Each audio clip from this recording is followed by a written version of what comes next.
उमा ने प्रश्न किया, भगवान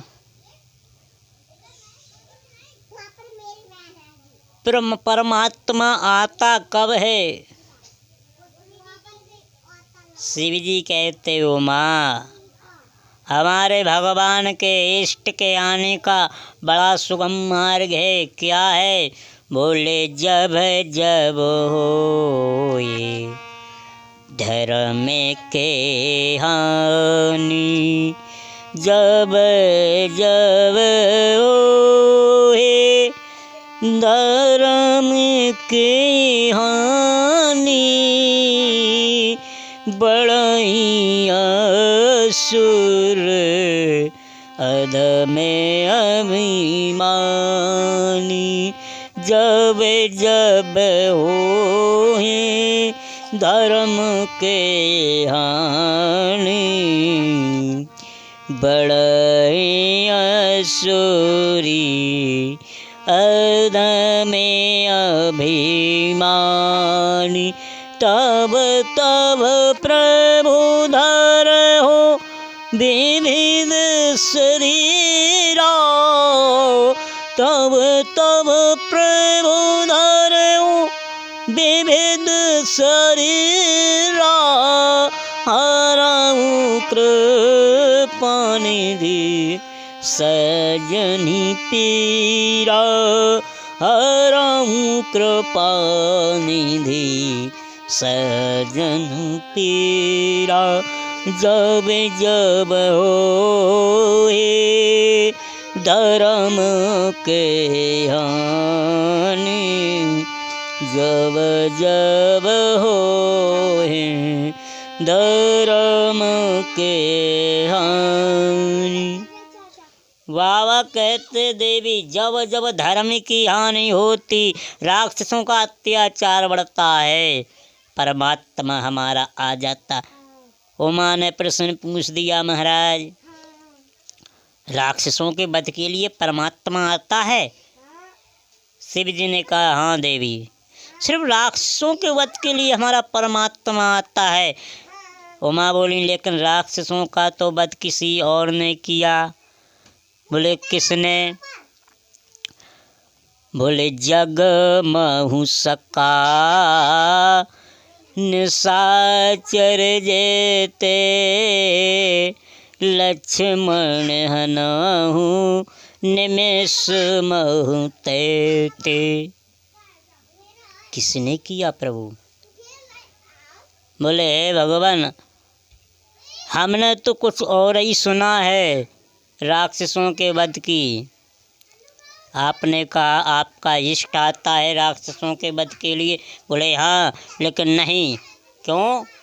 बोले, हमने सुना है। क्या?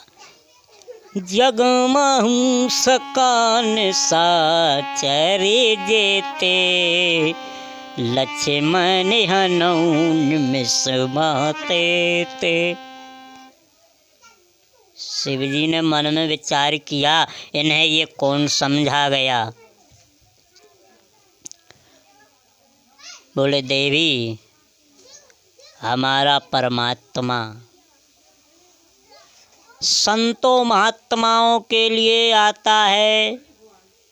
देवी बोली, ये भी आप गलत कह रहे। क्यों? बोले, हमने तो कुछ और ही सुना। क्या? बोले, साधु संत के तुम रखवारे, साधु संत के तुम रखवारे, असुर निकंदन राम दुलारे, साधु संत के तुम रखवारे, असुर निकंदन राम दुलारे, असुर निकंदन राम दुलारे। भगवान बोले, उमा हो, जोन जोन तुमने सुना लेकिन सही नहीं सुना। क्यों? बोले, भले ही इन राक्षसों के वध के लिए कोई और आया, लेकिन आया किसके कारण? बोले, किसके कारण? बोले, जब जब होए धर्म के हानि, जब जब होए धर्म के हानि, बढ़हि असुरी अधमी अभिमानी, बढ़हि असुरी अधमी अभिमानी, जब जब होई धर्म के हानि। जब धर्म लुप्त होने लगे, सद्ग्रंथ लुप्त होने लगे, तब भगवान अवतार लेता है और सबको सुखी करता है। देवी उमा ने पूछा, प्रभु धर्म कब लुप्त होने लगता है? शिव जी कहते, उमा धर्म लुप्त जब ही होता है जब राक्षसों बढ़े, सद्ग्रंथ लुप्त जब ही होते हैं जब राक्षस बढ़ते हैं। लुप्त भय सद्ग्रंथ सब लुप्त हो जाते हैं। रावण ने जब अपना अतिक्रमण दिखाया तो सारे वेद लुप्त हो गए थे। यहाँ देवता लुप्त हो जाएं तो वहाँ वेद तो लुप्त हो जाएंगे ना। किसी ने रावण को समझाने की सामर्थ्य न रखी। एक सज्जन ने शिव जी से कहा, प्रभु आप क्यों नहीं जाते? आपका तो चेला है रावण, आप तो उसको समझा सकते हो। शिव जी बोले, हम तुम्हारे बिना कहीं गए थे। फिर बोले, जब हम गए तो उसने पहले ही कह दिया, गुरुजी यहाँ 10 हैं वहाँ 5 हैं। शिव जी पंचानन हैं और रावण दशानन है। चेला बोला, गुरुजी जिसके पास ज़्यादा सिर हैं वही ज्ञानवान हैं। शिव जी तुरंत ही लौट आए, बोले वाकई में जिसके पास अधिक सिर होते वही समझदार हो। लेकिन अंतर क्या है? रावण के 10 सिर थे। 10 सिर यानी 5 सिर जालंग, 4 सिर जालंग। अब जहाँ सिर का वजन रहेगा मुंडी वहीं ताई झुकी रहेगी। रावण पढ़ भी नहीं सकता। क्यों? जिसके 10 सिर हों वो कभी करवट ले सकता है? रावण की एक सी घिती नहीं रह सकती। इसलिए रावण का जो ज्ञान था वो एक सा नहीं था। इसीलिए कभी कभी वो इतना अत्याचार फैला देता, उसी के लिए तो भगवान को आना पड़ा।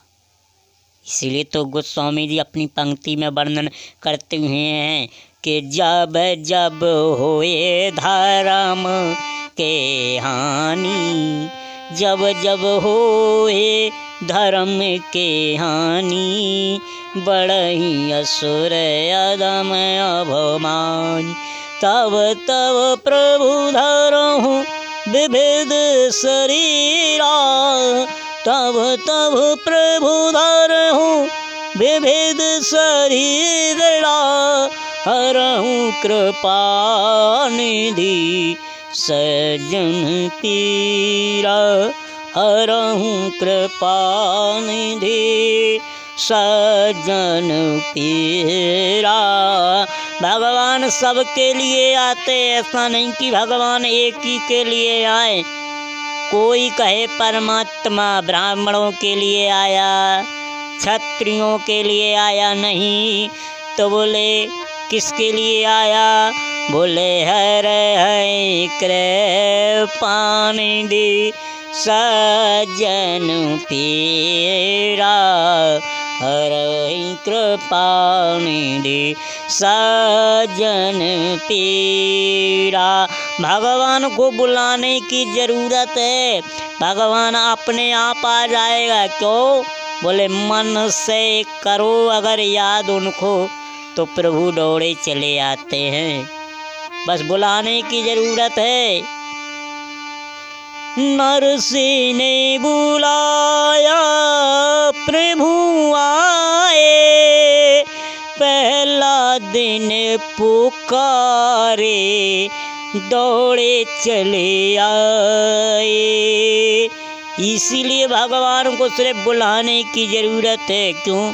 प्रेम से प्रभु आ जाते हैं, प्रेम से प्रभु आते हैं।